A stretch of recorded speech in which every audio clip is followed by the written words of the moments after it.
Hey, this is Matt once again. We're back to another video, and this is a paid request for Ryan. Thank you so much for that. For those interested in requesting any type of videos, random thoughts, streams, commentaries, movie review, re-review, tier list ranking, whatever, feel free to send it either directly to my PayPal. Do have a CashApp as well.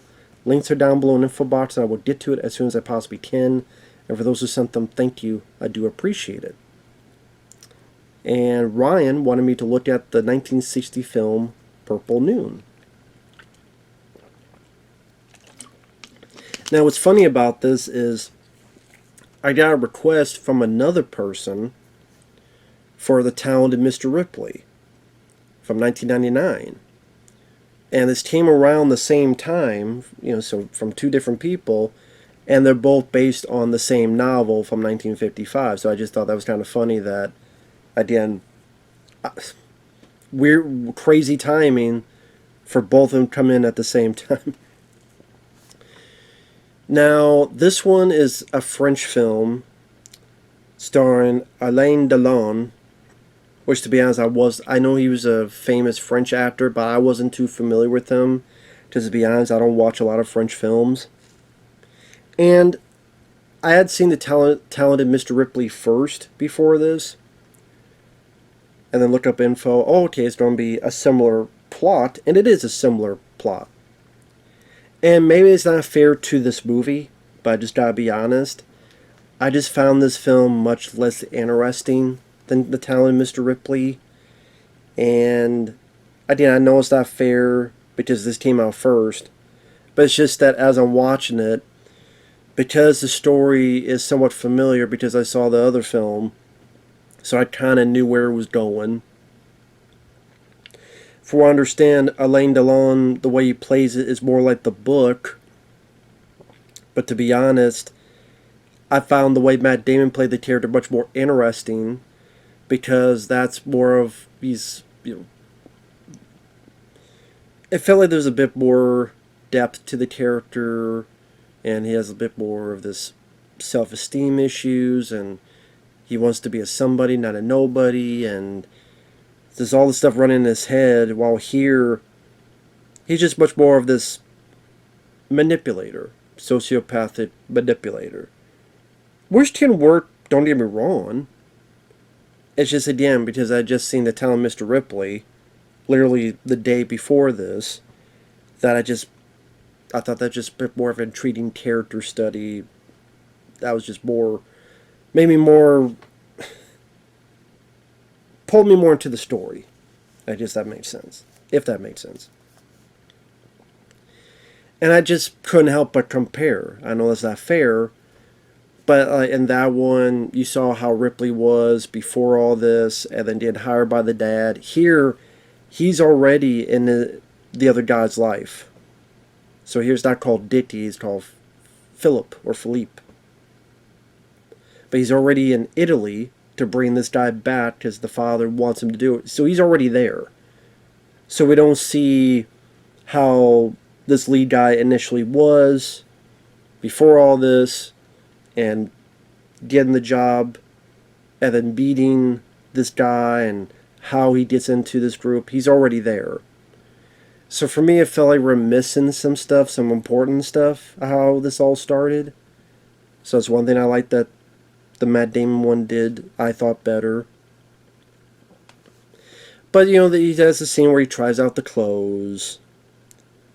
There's, of course, a scene where on the boat, and he eventually kills the guy. Only in this case, and the Matt Damon one is more like self-defense. Here, it was more calculated. And for those who never saw Talented Mr. Ripley, I say it's based on a 1955 novel. And it's about this guy, like I said, is told by this other guy's dad to get my son and bring him home. Here's some money from time to time so you could go find him and bring him home. And so Tom Ripley gets into the lives of this guy. Again, and here it's Philip and the guy's girlfriend, and is enjoying the luxury of life, enjoying going to these great places and food, and enjoys all that stuff with the money.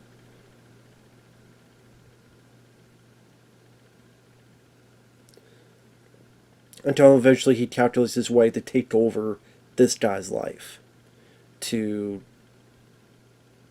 no longer be Tom Ripley, but to be this guy, to take over his identity. And again, this felt much more, again, the guy was more calculated. There's a bit that's different here. I don't know if it was in the book, but it wasn't in the Matt Damon film, where the guy's a dick to Tom Ripley, where he leaves him on this boat, this dinghy, dragged him behind the bigger boat. At one point, I guess the rope broke, and they had to go back and find him, and he was like passed out. And it seems like that's when he finally gets the idea to go along with his plan. And first he frames this guy to seem like he's sleeping with someone else, so the girlfriend gets pissed at him. They gets him in a boat, manipulates him, and eventually stabs him. Puts him off board, he falls in, he gets back on the boat, and then becomes the guy. And it follows through again where he is saying the guy's over here, but he's assuming the identity over here, and he's enjoying the rich, luxurious lifestyle. And just like the Damon film, the one guy finds out this guy's lying, and he has to kill him with this bust and hits the guy in the head.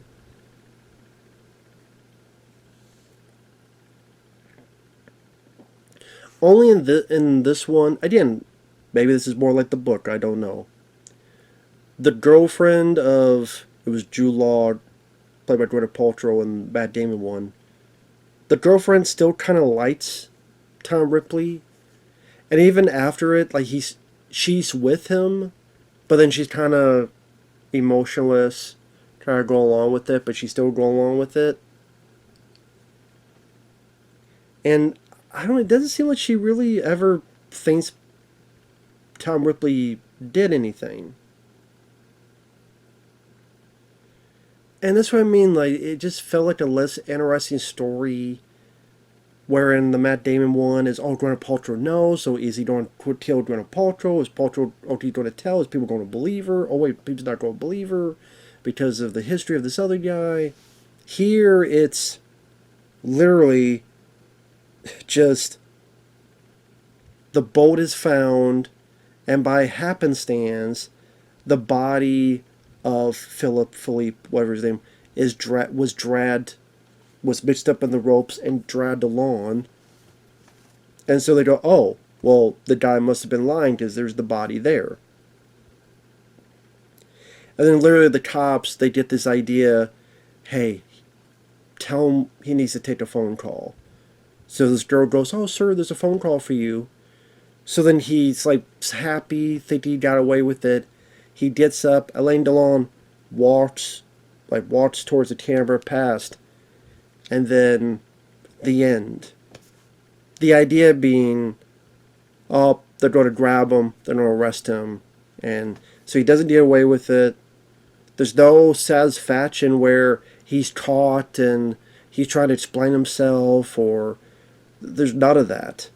I just thought it was a really shitty ending. Just thought it was a really shitty ending. Like, if you don't catch him, at least let us see him get caught and all the turmoil, or him trying to explain himself, or trying to worm his way out of it, or anything. You don't get that. It doesn't leave you any really food for thought like I thought the Matt Damon did. Like, I thought that film left me thinking a bit after the end of what had transpired in the ending. Even I didn't understand things 100%, still made me think. Here, not the case. Alain Delon, I'm sure he had the look and vibe that people thought, that a sociopath would have. And maybe people will like his interpretation more because it seems like he'd be more like the book. But yeah, I never read the book, so I can't get into that. There's some nice locations of Italy.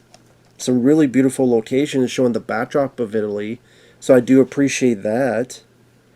Honestly, I would say that was the thing, that was the best part of the movie, honestly, was that. But it's just, again, it's not fair to say, because the Matt Damon film came out many, many, many years after this, and they're based on the same novel, so if it's supposed to be based on a novel, of course they'd be similar. It's just that Never read the novel, so I didn't know the story. Telling Mr. Ripley I had not seen since back to the day, so seeing it again, I got a bit sucked into the story and intrigued and seeing what was going to happen next. So when I see this, while this came out first timeline wise, I can only view it by my own personal experience. Because honestly, and I know people think this is bullshit, but I disagree with them. Every movie review is based on someone's personal history, bias, interpretation, however you want to put it. When people say, oh, it's a bias, well, everybody has a bias because you like a certain type of movie, or you like a certain type of actor, or you have a certain type of interpretation of events, or you think things one way religiously, politically, spiritually, food wise, whatever the fuck else it is. You have your own thoughts and feelings, and you will bring that to the table of every movie you see. That probably is the why the most beloved films. I mean, I love Raiders of the Lost Ark. There's going to be people who don't like that film. I like Indiana Jones and the Last Crusade. Tarantino will say, not big on that. You know what? I love Burial's Cop too. There are people who don't like the film. There was a guy that said Burial's Cop 2 was the most sexist film of the 80s. I go, really? I don't agree with that. But everyone has their own bias, interpret how you want to put into it. That's how it is. I'm sorry, that's the truth. That is the bona fide truth of every reviewer. That's why you'll never get 100%. I feel the same way this person does, unless it's the guy in the mirror. Just how it is. So for me, in my own personal experience, having seen a story of this told already in my lifeline, which was the 1999 movie, I see this and I just see, okay, the story, I kind of know where it's going. And the stuff they did here I thought was less interesting. I thought the character was less interesting. There's none of those undertones of, is this repression? And this is why the other guy's so pissed off because he's repressed as well. The undertones, which I thought was interesting in the Matt Damon movie. And because you don't see where he came from, so you don't really get a hint of who he is to begin with. The female character Marge, she wasn't really much of a character, at least Gwyneth Paltrow, you have her sticking up for him, and then eventually confused what's going on, then eventually realizing, and she's the only one that knows what happens, but no one will believe her. So it brings an interesting dichotomy to her character. Like, here, I don't even get why she's with Tom Ripley in the second half of the film. I mean, I know they tell it, but it just, I was just more flabbergasted in why she didn't just go on her merry way. And then the ending, it just, oh, by happenstance, this body was hooked onto the boat. That just felt, I don't know, like convenient writing. Wow, that was very convenient. And yeah, there are movies that could pull it off well.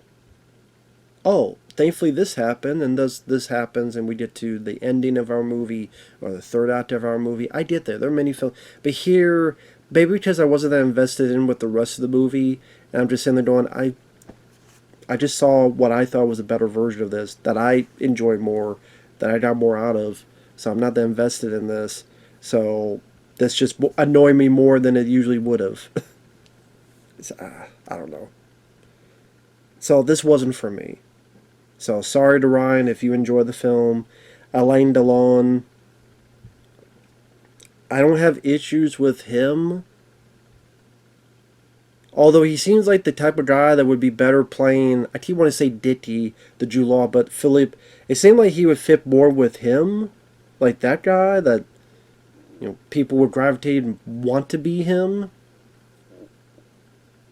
I could kind of buy Matt Damon wanted to be Jude Law. It's kind of hard for me to buy Alain Delon wanted to be this guy, because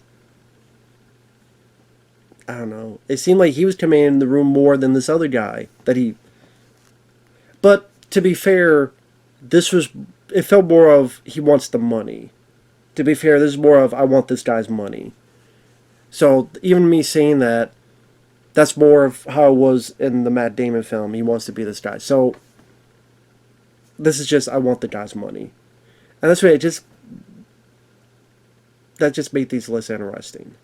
To the point that I literally was trying to make it more interesting. I'm like, no, that's more the Matt Damon one. So that's why just nice Italy locations. The store wasn't too bad, wasn't too shabby. It fit with the where it was located, but yeah, just not for me. Not for me. I mean, if you want to see a different interpretation, like if you've seen The Talent of Mr. Ripley and you want to see a different take, sure. There is a copy of it on YouTube, but it's not in English, and there's no subtitles. It's only French subtitles, so you may find it on YouTube. You just, unless you speak French, you won't understand what's going on. So, I think Criterion released it. So, there you go. If you're a Criterion guy, you could buy it there, I guess. But, like I said, if you like the film, that's fine. It's just not for me. Not my cup of tea. That's just the way I look at it. But with that said, thanks for watching. Take care. And we will see you guys in the next video. Bye-bye for now.